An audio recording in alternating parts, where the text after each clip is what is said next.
Саламатсыздарбы? Бишкекте студияда мен Элен Куленбекова, Ободо 11 каналынын кечки жаңылыктары. Бүгүнкү чыгарылышта. Сүлүктүдө шахтада 3 адам газга ууланып өлдү. Дагы 2 кишинин абалы оор тийден калууда. Окуя Матазим компаниясына таандык шахтада болду.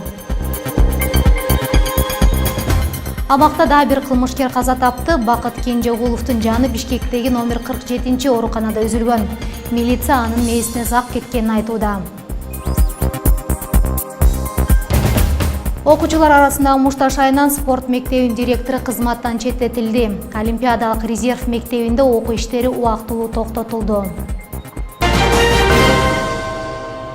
Эми бул жана башка жаңылыктар кененирээк мазмунда. Аймак жаңылыгы менен баштасак, Баткенде шахтада кырсык болуп 3 адам газга ууланып өлгөнүн бүгүн өзгөчө кырдаалдар министрлиги кабарлады. Окуя кече түшкү ой Сүлүктүү шаарындагы Матазим компаниясына таандык шахтада орун алган. Учурда газга ууланган дагы 2 кишинин абалы оор тийден калууда. Куткаруучулар каза тапкандар сөөгүн табытканага жеткиришип, соттук медициналык экспертиза дайындалды. Факт боюнча жергиликтүү милиция териштирүү иштерин баштады. Ал арада Бишкекте бүгүн номер 50 абактан качып кармалгандардын бири Бакыт Кенжегулов каза тапты. Кенжегулов Бишкектеги ооруканалардын биринен каза тап, милиция анын мээсине зак кеткенин айтып жатат.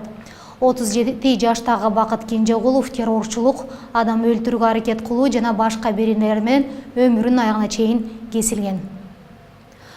Криминалдык психологдор кылмышкерлердин көбүнүн өмүр баянын карай келгенде, алардын бала чагы оор өткөнүн байкаса болот дешет. Эгер өспүрүм кезинде балага коом, ата-эне жетиштүү көңүл бурбаса, балада таарынычтан ички бунт пайда болору бышык нерсе. Ал эми Бишкектеги спорт мектебинин окуучуларына эмне болгон, дагы деле териштирүү жүрүүдө. Ал арада Олимпиадалык резерв мектебинде бүгүндөн тарта убактылуу окуу иштери токтотулду. Мектеп директору Муратбек Кыбраев да териштирүү бүткөнгө чейин кызматынан четтетилди. Эскерсе, кече спорт мектебиндегилер 38 мектепке кирип барышып, окуучуларды каратып туруп салып кетишкен. 11 каналында эми эл аралык жаңылыктардан АКШ менен Орусия Сириядагы учуулардын коопсуздугу боюнча меморандумга кол коюшту. Документ эки өлкө учактар ортосунда чатактарга гана, кагылыштарга жол бербөө гана максатын көздөйт. Пентагон меморандумда биргелешип соккуруу, маалымат алмашуу жөнүндө сөз жок деди. АКШ бул документ Сириядагы эки өлкө конфликтин чечүүгө багытталган эместигин баса белгилейт. Согуштук аракеттер жүрүп жаткан Сирияны барган сайын ислам согушчандары байырлап жатат. Орусия Сирияда дал ушул радикалисттерге каршы операциялар жүргүзүүдө.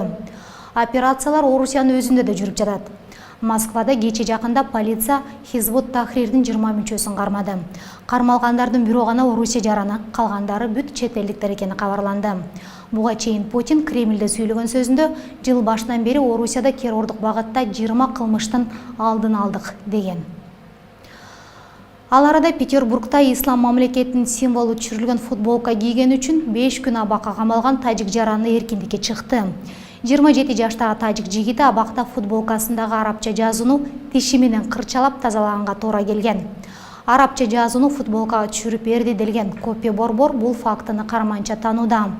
Эскертсек, ислам мамлекети Орусияда расмий түрдө тыюу салынган. Орусия канчалык коопсуздук аракеттерин көрбөсүн, радикал исламчылар жөн жаткан жери жок. BBC маалымдаганда ислам мамлекети террордук уюму 2015 жылдан тарта орус тилинде үгүтүн күчтөдү. Үгүттүн негизги аудиториясы деп Орусиянын тынч эмес аймагы Түндүк Кавказ жашоочулары тандалып алынган. Быйыл жайда согушчандар Түндүк Кавказды Иим провинциясы деп жарыялаган эле. Жихадчылар ошондой эле орус тили аркылуу Борбор Азия тургундарын да газгырууга ниети бар. Жогоруда айтылгандарга далил, Стамбулда өзбек жана тажик өспүрүмдөрүн согушка даярдаган ислам мамлекетинин лагери жок кылынды. Операция маалында 3 борбор азиялык жаштар кармалган. Алардын жарымы 18ге чыга элек өспүрүмдөр болуп чыкты. Камакка алынган балдар жашы жетелектер менен иш алып барган полиция бөлүмүнө жеткирилген. Түрк полициясы соңку кезде социалдык желилерде радикалдар өз балдарын согушка макшыктырып жаткан роликтер чыгып атат дейт. Борбор Азиядан келген өспүрүмдөрдү Стамбулда жер төлөлөрдө машыктыруу жүргөн. 11 каналы жаңылыктар кызматын улантат. Алдыда сиздер Түштүк Осетия Орусияга кошулууну демилгеледи. Президент бул маселе боюнча референдум өткөрүүгө кызыктар. Атамбаевдин кичи уулу улуттар экономикасы боюнча илимий эмгек жазды. 22 жаштагы Кадырбек Бишкектеги Америка университетинде окуйт. Жана да мандат маселеси. Борбордук шайлоо комиссиясы соттук териштүүлөрдүн бүттүнүн мандат бербейт. Ушул жаңылыктардан кабар аласыздар, биз менен калыңыздар. Түштүк Осетия президенти Леонид Тибилов өз өлкөсүн Орусияга кошууну демилгелеп жатканын анын расмий сайтында жазылды. Орус президенттин жардамчысы менен болгон жолугушууда президент Осетин эли 2 кылым бою грузиндердин шовинизмине жана фашизмине каршы туруп, бул тилегине жетти деди. Жолугушууда Тибилов Орусияга кошулуу туурасында референдум өткөрүү керектигин да айткан. Путиндин басма сөз кызматкери Песков мындай мазмунда билдирүү жасалбаганын айтып, бирок Түштүк Осетияда Орусия менен интеграцияны каалагандар көп экенин кошумчалай кетти. Кыргызстан жаңылыктары. Борбордук шайлоо комиссиясы мандатты соттук териштирүүлөрдөн кийин гана берет. Бул туурасында бүгүн билдирүү жасалды. Эске салсак, шайлоодон кийин Республика Ата Журт партиясынын талапкерлери мандат талашып, иш жогорку сотко жетти. Маселе бир жактуу 22 октябрда чечилет. Кыргызстан жаңылыктарын улантабыз. Эми соңунда кызык жаңылык. Президенттин кичи уулу Кадырбек Атамбаев илимий эмгек жарыялап, аны улуттун ойгонушу, экономиканын пассионардуулук теориясы деп атады. Илимий эмгекке карата рецензияда пассионардуулук теориясы жаңыча чечмеленет деп айтылат. Дүйнө өлкөлөрүнүн учурдагы жалпы экономикалык өнүгүү тенденциялары кандай болуп жатат? Тигил же державалардын экономикалык өсүшүнүн же артта калышынын себептери эмнеде? Бул тууралуу автор ординардуу эмес эмгегинде ой толгоп, экономиканын саясий тарыхый жагдайларын ачып берүүгө аракет кылган.